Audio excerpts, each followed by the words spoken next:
There really is no other place like Iceland. It's a postcard view every time you turn, no matter where in the country you are. And that's why I'm trying to encourage my nieces and nephews, my friends, anyone who's not been, go to this place. It's so unique. Everything you see, you will be seeing for the first time. There is beauty in the world. I see it everywhere I go, across the globe. I wish everyone could have the chance to see what I've seen. My name is Ravi Singh. I was born in India, grew up in America. My parents raised me to appreciate every corner of this earth. I love to travel, to see the places and meet the people who make this planet so amazing. I keep a camera at my side. I take my own pictures and video, trying to bring the story home to the people I love and to the people who keep saying to themselves, I'd love to go there someday. These are my stories from across this amazing world. So come with me and start dreaming of when you can make your own memories.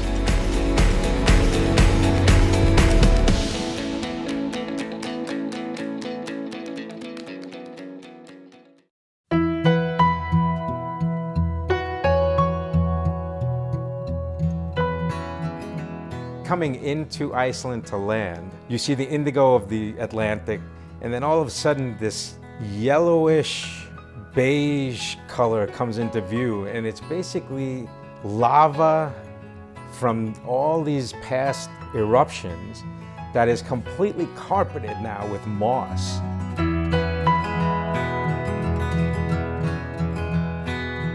And the only time you see a break in the moss is when you have a crack in the land, a fissure. And that was my first experience of coming down in the plane and thinking to myself, wow, that's what I'm gonna be swimming in soon.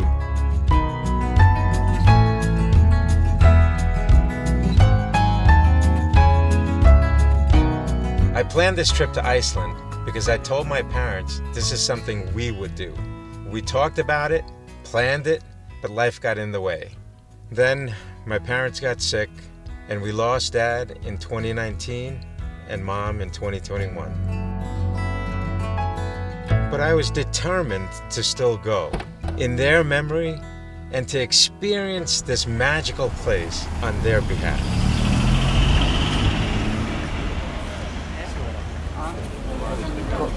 When I was planning my first trip to Iceland, I felt I wanted to do it with a professional company. You could probably rent a car and drive the circumference of that island. But you could spend 6 months and not see the same thing twice and just be awed by all the things you will see. I would highly recommend doing it with a professional group your first time, just to feel comfortable, to know where to go, when to go.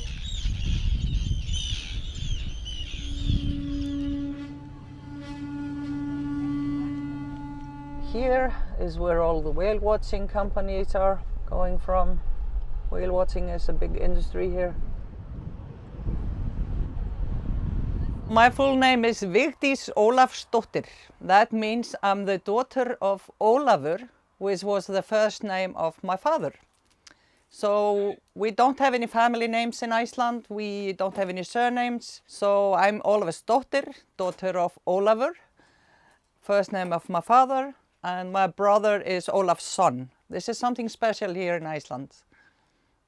But my nickname is Vigga. Tourists and my guys, they find it easier to pronounce Vigga. So Ravi knows me as Vigga.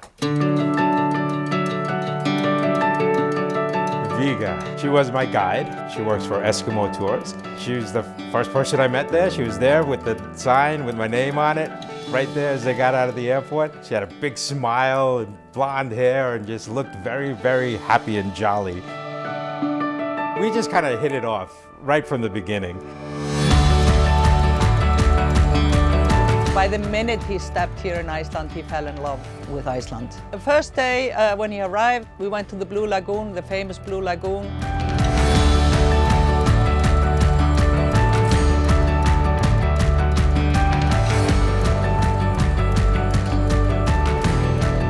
We have beautiful mountains, we have glaciers. The glaciers of Iceland covers around 12% of the whole island. Hiking is quite popular here, like glacier hiking. You can go glacier hiking on some of these glaciers. People think that Iceland is so far from everything, but it's actually not. We are right between Europe and North America. And people have discovered that more and more, how easy it is to come to Iceland.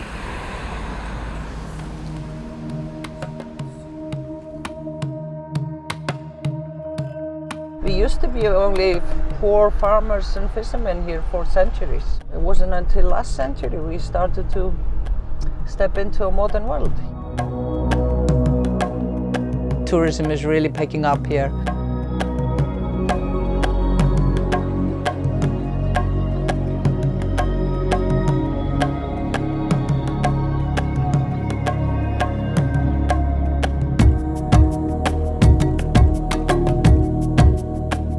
In Iceland, I think they're starting to get the idea that they're going to have to limit the tourists and the time slots. So this way, the people get to enjoy it the way it should be seen, as opposed to, my worst example I always give this is a trip I took to Rome one time, and I was at the Trevi Fountain, and I'm just like, why would anybody want to come here? There were literally thousands of people and everybody was fighting over themselves to put their camera, to get their selfie and do this. And I'm thinking to myself, did anybody here actually appreciate the fountain itself? And the same thing goes for Iceland, is if you go to this place and you have to worry about where you're stepping and getting muddy, and it's detracting you from that beauty you're there to see. So these are things I think that Iceland is coping with, is learning as they go, and I think they're doing overall a very, very good job. There are places in Iceland that are not so busy, so you can be just on your own there. But you have to be very well prepared when you go hiking in Iceland or when you travel around Iceland, because we have issues with the weather here. It can change every 5 minutes. These are things you have to know. This is not Disneyland. Whenever you come to Iceland, doesn't matter what time of the year, you have to be well prepared.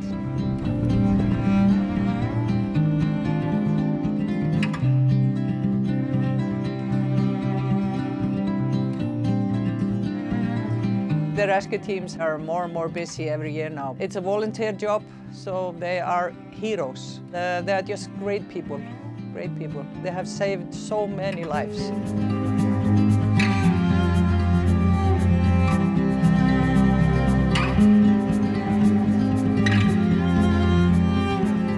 You're hiking across rivers. You have to wear waterproof pants as well as thermals to make sure, because the wind that comes off that glacier, you have never felt a bone-chilling wind like that anywhere. It'll go right through you, no matter how many layers you have on. Invest in a good, really good pair of hiking boots. But not the kind you wear hiking the Appalachian Trail here, for example. But specifically, make sure you buy a really good pair of hiking boots meant for glacial hiking. And I'm glad I did.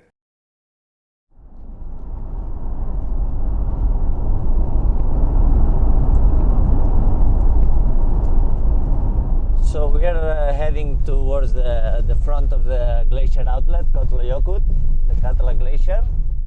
All the moss here you see, it's actually because of the mountain here protecting from the strong winds. So that's why here it's growing a bit of moss, and there is just like sand. So this is probably it took 100 years to grow like this, no, after the flooding.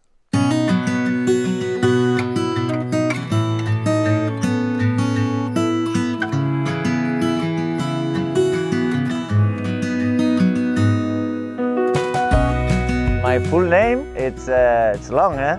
It's Erik Sol, that's my first name. Cañaveral van der Waal. I'm a guide here in this area. The beauty of the place, really different, no, from anything I've seen, and really untouched. Also, the conditions of living here, I like this a lot. In comparison with Spain, where I come from. We have a tour guide named Eric. He's from Barcelona.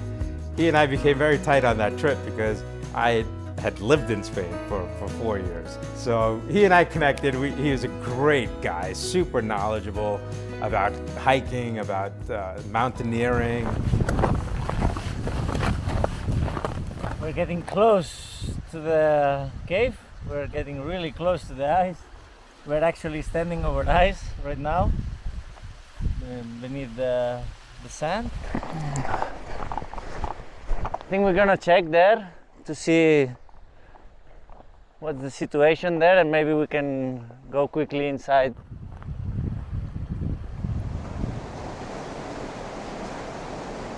So this cave is just new, where we just started exploring it, coming with people 6 days ago. And actually we haven't had a cave like this here for 3 years. Of course you have to come with a guide here. And yeah, it has been made by the water, no? All the caves here, it's just the water is running through, and then it starts making a tunnel. Then here in this case, the water just disappeared, it stopped. And now we have this amazing cave here.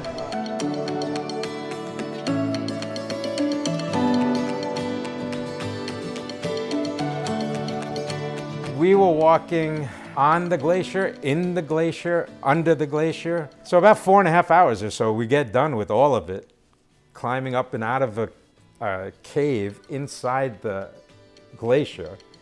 And where you come out of this opening in the glacier, it takes your breath away again. It's this view.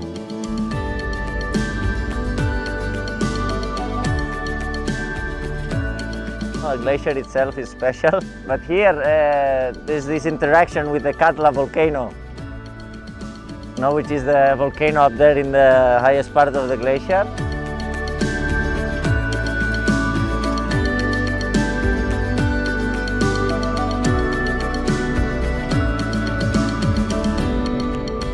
Here it's a really wide glacier outlet, and it's covered all with this lot of ash and black sand, and for some reason they're forming a lot of caves here. So yeah, those caves, they are unique, no? They are always different, so they are special. These kinds of excursions you really need to know about in advance because they're not for everybody. It is strenuous. It's not just, okay, let me get to point A and the excursion can begin and I'm gonna go hike on a glacier.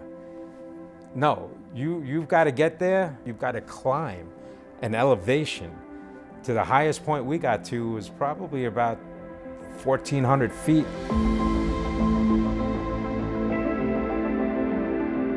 So we came out, we had done all of this, I saw that. Time to descend, come down from the glacier face. Yeah, we were up there, when it was all like a balcony. And that was the trickiest part, like some part a bit steep like that. And the gentleman in front of me, he was walking and a natural slip. No, that was a bit tricky part. And then there was all this sand, so that's why he slipped, bang. And it was a natural reaction of whenever you could just be walking on the street, you see somebody slip, you naturally put your arm out to try to support them. Well, on this occasion, I did that and my foot went forward and down and my crampons just went into the ice, through the gravel and right to the ice and just stuck. And with his weight and my momentum going forward, the ankle snapped. So it created a triple displaced fracture in my right ankle.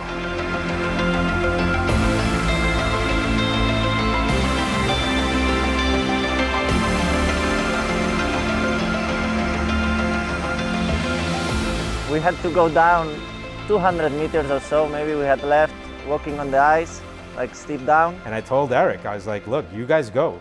We're not holding everybody back because of me. And he's like, we're not leaving anybody behind. It's too cold. I don't want you getting, hypothermia. We managed to move these first 5-10 meters, which was like really quite steep.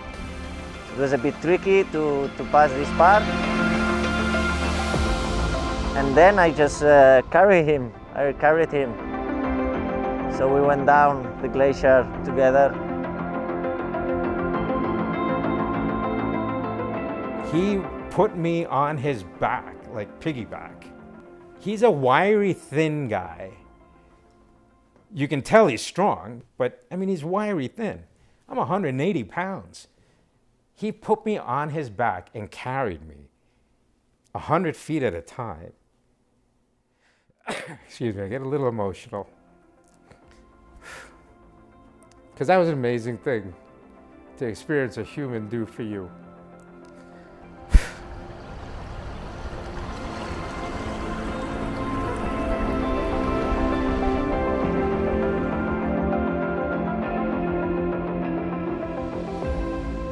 Because of those boots I bought, it saved my ankle from being a compound fracture where the bone would have just completely come out, no question about it.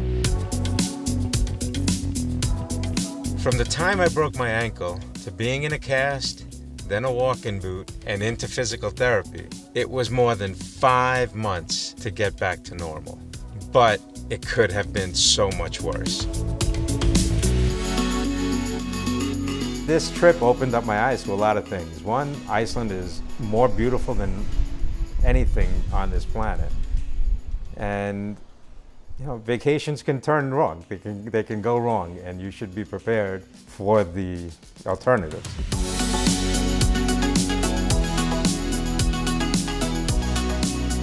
It's a different world we travel in today. We have the tools available to do a lot of the research beforehand. I recommend you do that.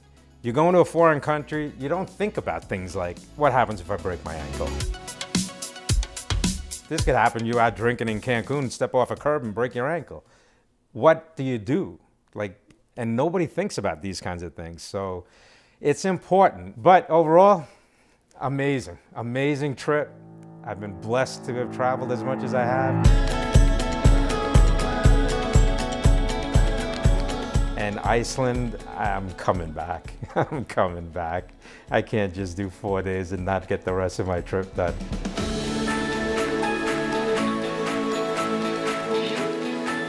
People have discovered how different it is from most part of the world. Just very nice, really a lot of nature, and you're really connected to the nature.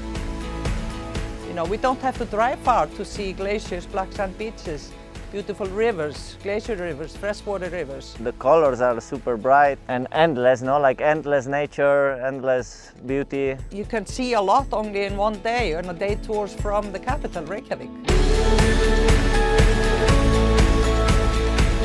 It's a big planet, but it's also a small one. I love the commonalities you find in people when you travel. You think you're going to a place and you got different language, different food, different culture, different everything. And yet, Vigga and I were both around the same age, and she's somebody we'll be in touch for the rest of our lives. Because that's what travel does. It unites you. You don't think about your differences, you think about your commonalities. I made a friend, made a good friend. I got a superhero named Eric, and I saw stuff that I will never, ever in my life forget. Wondrous, beautiful things. A magical experience, and I'm glad I had it. All of it. Broken ankle and all.